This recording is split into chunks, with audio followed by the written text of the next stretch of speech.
Certa manhã, há alguns anos, um cliente irado entrou no escritório de Julian F. Detmer, fundador da Detmer Woolen Company, que mais tarde tornou-se o maior distribuidor de lãs no ramo da alfaiataria.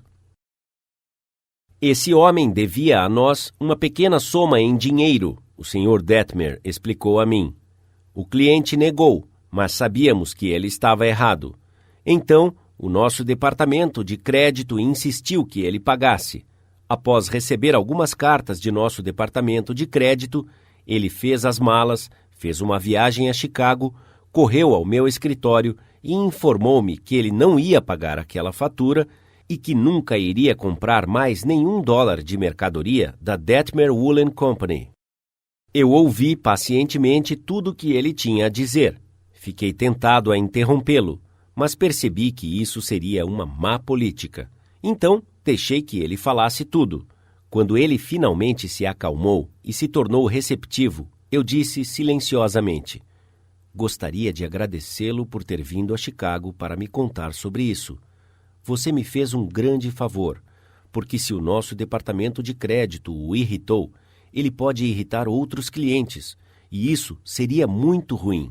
Acredite em mim, estou mais ansioso para ouvir isso do que você para contá-lo." Essa foi a última coisa que ele esperava ouvir de mim.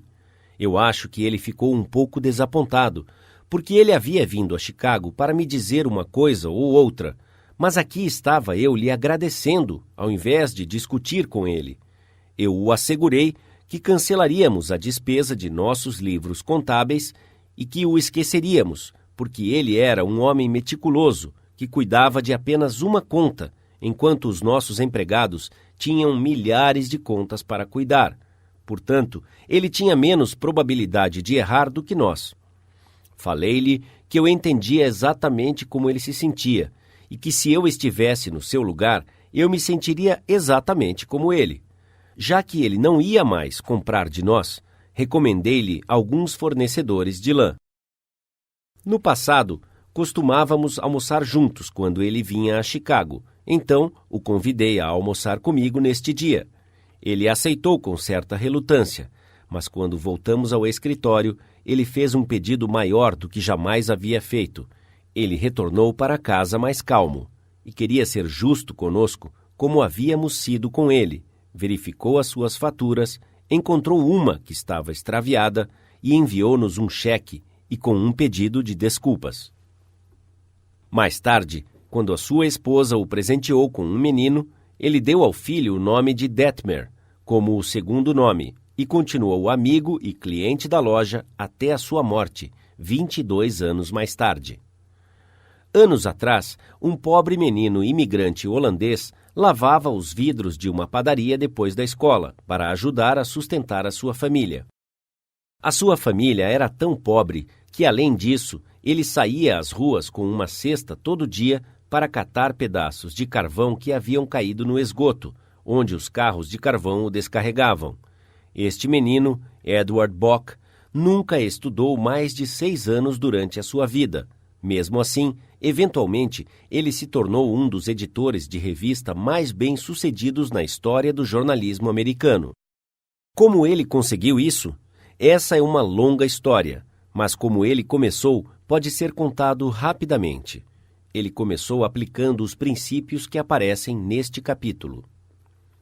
Ele saiu da escola quando tinha 13 anos e se tornou office boy para a Western Union, mas ele nunca desistiu da ideia de ter uma educação. Pelo contrário, ele começou a educar-se. Ele economizou as despesas de transporte e ficou sem almoçar, até que teve dinheiro suficiente para comprar uma enciclopédia de biografia americana. E depois fez algo inacreditável. Ele leu sobre a vida de pessoas famosas e escreveu pedindo informações adicionais sobre as suas infâncias. Ele foi um bom ouvinte. Ele pedia para pessoas famosas que falassem mais sobre si mesmas. Ele escreveu para o general James A. Garfield, que era o então candidato à presidência, e perguntou se era verdade que uma vez ele trabalhou como rebocador de barcos num canal quando menino. E Garfield respondeu. Ele escreveu ao general Grant perguntando-lhe sobre uma batalha específica, e Grant desenhou um mapa para ele e convidou este menino de 14 anos para jantar e passar a noite conversando com ele.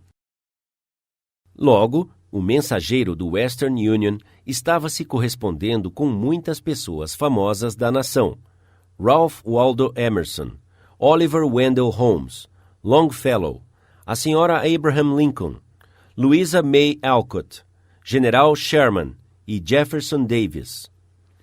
Ele não apenas se correspondia com estas pessoas distintas, mas assim que ele tirava férias, ele visitava muitas delas como convidado em suas casas.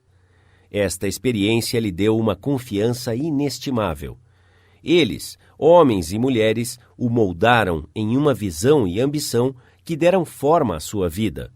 E tudo isso, vou repetir, se tornou possível apenas aplicando os princípios que estamos discutindo aqui. Isaac F. Marcusson, um jornalista que entrevistou centenas de celebridades, declarou que muitas pessoas falham em causar uma boa impressão porque elas não ouvem atentamente. Elas estão tão preocupadas com o que devem dizer em seguida que elas fecham os ouvidos. Muitas pessoas importantes me disseram que elas preferem bons ouvintes do que bons conversadores, mas a habilidade de ouvir parece ser mais rara do que qualquer outra boa maneira. E não apenas personagens importantes preferem um bom ouvinte, mas as outras pessoas também. Como disse Reader's Digest uma vez, muitas pessoas ligam para o médico quando tudo o que querem é atenção. Durante as horas mais escuras da Guerra Civil, Lincoln escreveu a um velho amigo em Springfield, Illinois, pedindo que ele viesse a Washington. Lincoln disse que tinha alguns problemas e queria discuti-los com ele. O velho vizinho visitou a Casa Branca e Lincoln falou com ele por horas sobre a conveniência de decretar uma proclamação libertando os escravos. Lincoln passou por todos os argumentos a favor e contra da tal proclamação e depois leu cartas e artigos de jornal, alguns denunciando-o por não libertar os escravos e outros denunciando-o por medo de libertá-los. Após falar por horas, Lincoln despediu-se do seu velho vizinho, disse boa noite e o mandou de volta a Illinois, sem ao menos perguntar o que ele achava. Lincoln foi o único a falar. Isso parecia esclarecer a sua mente. Ele parecia mais aliviado após essa conversa. O velho amigo disse. Lincoln não queria nenhum conselho. Ele queria apenas um ouvinte amigável e solidário para desabafar.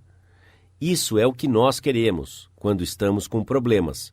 Em geral, é isso que todos os clientes irritados querem, e o funcionário insatisfeito e o amigo magoado também. Um dos maiores ouvintes dos tempos modernos foi Sigmund Freud. Um homem que encontrou Freud descreveu a sua maneira de ouvir. Foi tão marcante que jamais vou esquecê-lo. Ele tinha uma qualidade que jamais vi em outro homem. Eu nunca vi tanta atenção concentrada. Não havia nada daquele olhar agudo que penetra a alma. Os seus olhos eram meigos e suaves. A sua voz era baixa e gentil. Ele não gesticulava muito, mas a atenção que ele me dava, a sua apreciação pelo que eu estava dizendo, mesmo não falando corretamente, era extraordinária. Você nem imagina o que significa ser ouvido daquela maneira. Se você quer saber como fazer as pessoas se afastarem de você e o ridicularizarem pelas costas e até te desprezar, eis a receita. Nunca ouça uma pessoa por muito tempo. Fale incessantemente sobre si mesmo. Se você tiver uma ideia enquanto a outra pessoa estiver falando, não espere que ela termine. Interrompa essa pessoa no meio de sua frase. Você conhece alguém assim? Eu conheço, infelizmente. E a parte surpreendente disso é que algumas dessas pessoas são proeminentes. Chatas é o que elas são. Chatos intoxicados com os seus próprios egos. Bêbados no sentido de sua própria importância. As pessoas que só falam de si mesmas pensam apenas em si mesmas. E aquelas pessoas que só pensam em si mesmas Dr. Nicholas Murray Butler, presidente da Columbia University por muitos anos, disse: são irremediavelmente mal educadas. Elas não são educadas, disse Dr. Butler. Não importa o grau de instrução que tiveram. Então, se você aspira a ser um bom conversador, seja um ouvinte atencioso. Para ser interessante, demonstre interesse. Faça perguntas que as outras pessoas terão prazer em responder. Motive-as a falar de si mesmas e de suas realizações. Lembre-se que as pessoas com quem você está falando estão 100 vezes mais interessadas em si mesmas, o que elas querem, seus problemas, do que estão interessadas em você e seus problemas. A dor de dente de uma pessoa significa mais àquela pessoa do que a fome na China, que mata 1 milhão de pessoas. Um furúnculo no pescoço de uma pessoa interessa mais a ela do que 40 terremotos na África. Pense nisso da próxima vez que você iniciar uma conversa. Princípio 4. Seja um bom ouvinte. Encoraje os outros a falarem de si mesmos.